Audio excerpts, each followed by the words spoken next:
Eu queria... A gente vai voltar para a política depois, mas eu queria voltar para o jornalismo. Tem uma das coisas que eu costumo fazer quando eu vou analisar alguma coisa é separar bem as coisas. Quando a gente olha para o jornalismo, eu acho que não dá para analisar como um todo. Você tem o jornalista, né, o profissional, você tem o jornal, né, o CNPJ, você tem o jornalismo e você tem o quarto poder. Eu queria muito rapidamente olhar para cada um deles aqui e entender quem é que está em risco, quem é que está com dificuldade e qual o caminho. Bom, um jornalista, começo de carreira. Eu acho que é um mundo de oportunidades. Você acha que a gente está num cenário bom hoje? Eu acho que é um mundo de oportunidades, isso não quer dizer que a gente esteja num cenário bom. Eu acho que a era industrial acabou, a era digital começou, mas o fato de a era digital ter começado faz com que esteja tudo em suspenso. Está tudo inseguro. Ninguém está tranquilo a respeito de como que você vai ganhar o seu pão de cada dia. Você tem uma teia de proteção social que nessas horas é fundamental. E, no entanto, que os estados não estão capazes de sustentar. Então, eu acho que ninguém está bem. Agora, para o jovem jornalista, alguém com 22 anos, eu acho que essas pessoas vão chegar aos 40, 50 num ambiente que é muito diferente do ambiente atual. E um ambiente que essas pessoas vão inventar. Então elas têm um espaço de criatividade imenso. E se não forem soterradas por uma quantidade avassaladora de trabalho, que é um dos riscos do momento, né? Mas qual o caminho desse cara hoje? É trabalhar num veículo? Esse cara tem que empreender? É uma possibilidade. Esse cara também pode empreender. Embora eu olho para mim com 22 anos de idade e eu não sei se eu teria capacidade de empreender, não, tá? Mas são épocas diferentes. Maturidades diferentes de época. Não, eu concordo com você. Eu acho que empreendimento é uma possibilidade. Você tem muitas possibilidades, cara. Você tem falado com essa molecada ou não? Tenho. Eu trabalho com alguns. Mas aí nós estamos falando de pouca gente, mas você tem ido em universidade, você tem falado... Por causa da pandemia, nos últimos 2 anos, não, mas é algo que eu fazia com frequência. Tá. Agora, vamos lá, indo para o CNPJ a gente já falou bastante. Jornalismo, acho que a gente falou um pouco. Queria ir para o quarto poder. Você comentou aí, eu acho que parte da sua missão está junto disso, mas você não é suficiente para mudar essa história. Mas vem cá, define para mim quarto poder. Dentro daquele seu discurso da importância do jornalismo para manter a democracia. Uhum. Hoje você tem como missão ajudar nessa tarefa. Uhum. Mas você sozinho não vai resolver nada. Eu queria entender como é que você está vendo os outros veículos. Você acha que eles estão olhando para isso ou eles estão só olhando para o próprio umbigo? Como é que está essa história? Deixa eu começar com a coisa de quarto poder. Essa terminologia, ela é ofensiva ou não? Não é ofensiva, não. Eu discordo dela. Muita gente, principalmente a turma que é mais francófila, vê dessa forma. Uhum. Tá?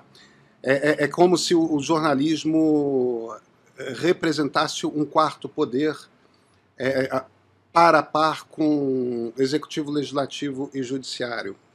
Eu não vejo o jornalismo dessa forma, entendeu? Eu não acho que o jornalismo seja um quarto poder, entende? Eu acho que a maneira como eu entendo democracia é muito pela escola de ciência política americana, que é onde eu estudei, e aí não tem muito como... Eu estudei teoria política lá, então tem um viés aí, que é um viés particularmente meu, Uhum. Mas você tem uma democracia saudável quanto mais as pessoas são envolvidas, engajadas com a sociedade. Então, se tem um banco da praça que está quebrado, Uhum. e a praça em frente à sua casa, e você acha que você tem que se juntar com os seus vizinhos e fazer uma vaquinha e mandar consertar o banco, quanto mais gente tem esse tipo de comportamento, mais saudável é uma democracia. Isso vale para ONGs. Quem monta uma ONG é fundamental para uma democracia porque é essencialmente alguém que está profundamente engajado com uma questão dentro da sociedade. Tá certo? Então, quanto mais gente que não está nos três poderes está de alguma forma engajado com a democracia, quanto mais cidadãos conscientes você tem nesse processo de engajamento com os problemas da sociedade e tudo mais, isso vale para a academia também, entende? Os vários acadêmicos que ficam estudando as questões para levar informação para políticos, etc, etc, etc. No fim das contas, o que eu acho que existe é uma parte da sociedade que de alguma forma está engajada no processo de compreender e ajudar que a sociedade seja compreendida.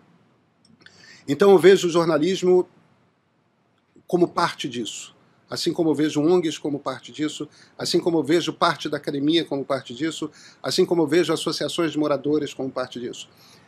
Eu não enxergo o jornalismo como um quarto poder, eu não enxergo o jornalismo como algo acima ou abaixo de uma ONG, é parte dessa estrutura que não é eleita, que não é paga pelo Estado e que, no entanto, está engajada com as questões da sociedade.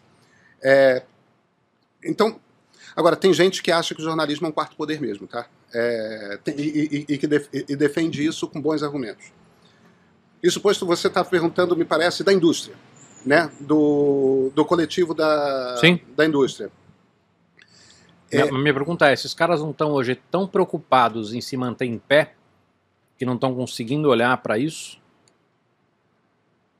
Cara, a gente está... Cara, a gente estava falando da indústria da música, da indústria fonográfica. Nós vivemos o Napster.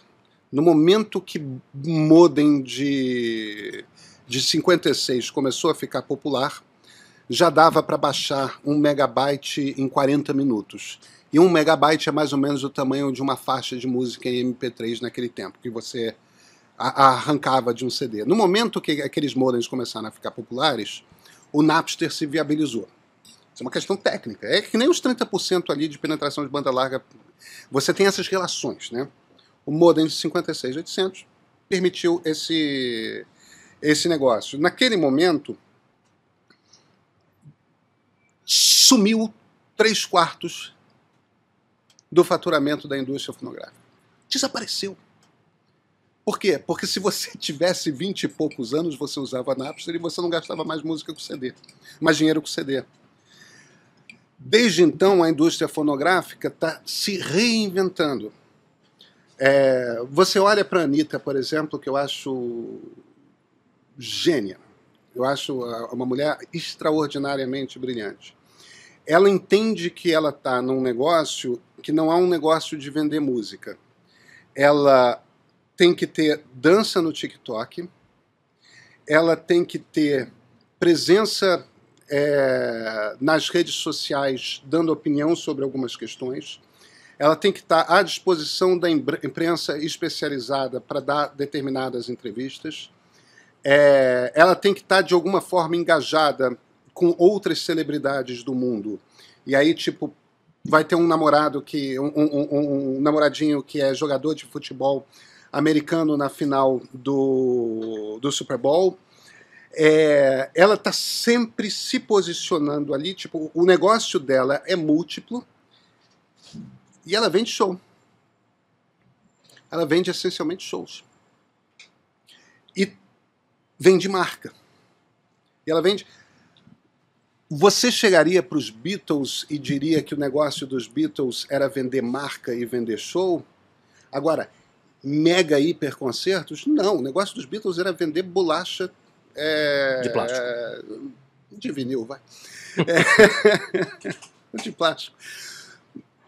Tanto que os Beatles pararam de fazer show, porque não tinha um saco de fazer aquele negócio. Então, a gente está falando de um negócio, a Anitta está num mercado, num negócio, que não tem absolutamente nada a ver com o negócio dos Beatles. Mas volta para o jornalismo. O ponto ao qual eu quero chegar aqui é o seguinte, aquele negócio que existia nos anos 90 não existe mais. Uhum. O que é o novo negócio do jornalismo? Isto não está claro perfeitamente. E aí entram duas questões. Obrigado, Focas. Aí entram duas questões que se misturam, que é qual o negócio do jornalista veterano e qual o negócio da indústria do jornalismo. Por que a TV Globo, por exemplo, que sempre teve, que operava num Star System? A TV Globo operava num Star System, né? É aquela coisa bem Hollywood anos 30. Você tinha os melhores atores e atrizes contratados. Aí, de repente, está tirando todos esses contratos. Por que eles estão fazendo isso? Porque agora você contrata por job e você deixa aquela pessoa liberada para explorar a marca dela, fazendo palestra, fazendo isso, fazendo aquilo. De certa forma, cada vez mais você está vendo jornalistas virando jornalistas, pessoas físicas, os mais veteranos, se tornando, deixando de ser pessoas que são empregadas das empresas de jornalismo. E por quê? Porque ficou caro para as empresas de jornalismo pagar o salário full dessas pessoas. Uhum. Então é melhor você contratar como colunista, é melhor você contratar como articulista, como comentarista, como isso, como aquilo, e libera a pessoa para dar palestra, para ter o canal dela no YouTube, para fazer isso, para fazer aquilo, e você transforma o troço num leque de produção. Então, uma das coisas que as empresas jornalísticas estão tendo que viver é a reinvenção desse negócio. Quando que você contrata full, quando que você contrata part-time, quando que você... mais do que isso, quando é que você contrata a exclusividade, né? Quando que você contrata... Sim, no fim das contas é isso, porque ter a exclusividade joga o preço lá para cima. E você vê, a Vera Magalhães, que é uma das principais, talvez a principal colunista de política do Brasil hoje. A Vera é colunista do Globo, ela tem um blog no Globo, ela comenta na CBN e ela é a âncora do Roda Viva, que não tem absolutamente nada a ver com o Grupo Globo. E, no entanto, aquilo compõe, e tem canal próprio no YouTube, presença que ela cuida nas redes sociais e tudo mais. Quer dizer, cada vez mais você está vendo isso. Então, em parte, os veículos jornalísticos estão começando a aprender a lidar com essas modalidades diferentes de contratação. Ao mesmo tempo, você está começando a entender que você... Qual é a diferença entre o jornal e a televisão? Se o jornal hoje faz vídeo, se a televisão hoje tem site com notícia escrita. Essas diferenças estão começando a desaparecer. E aí uns têm que aprender a produzir vídeo com qualidade, os outros têm que aprender a... E os dois estão fazendo podcast, né? Então, cada vez mais você tem um negócio no qual você tem que se espalhar por várias formas distintas de conteúdo. E isso começam a ser especialidades diferentes que você tem que ter na composição da equipe. E aí isso exige que você tenha um departamento comercial, que é um departamento comercial radicalmente diferente daquele anterior, porque o que o departamento comercial vai te vender é um leque de audiências. Eu não estou mais vendendo quem lê o jornal de papel. Eu estou vendendo quem lê o jornal de papel, quem ouve o podcast, quem assiste o vídeo, quem frequenta o site. E isso dá uma soma, isso dá um cruzamento, isso dá... Então, se você olha para essas empresas, são empresas que já são radicalmente diferentes do que essas empresas eram lá atrás. Agora, umas têm mais habilidade de compreender o tipo de transformação que tem que acontecer do que outras.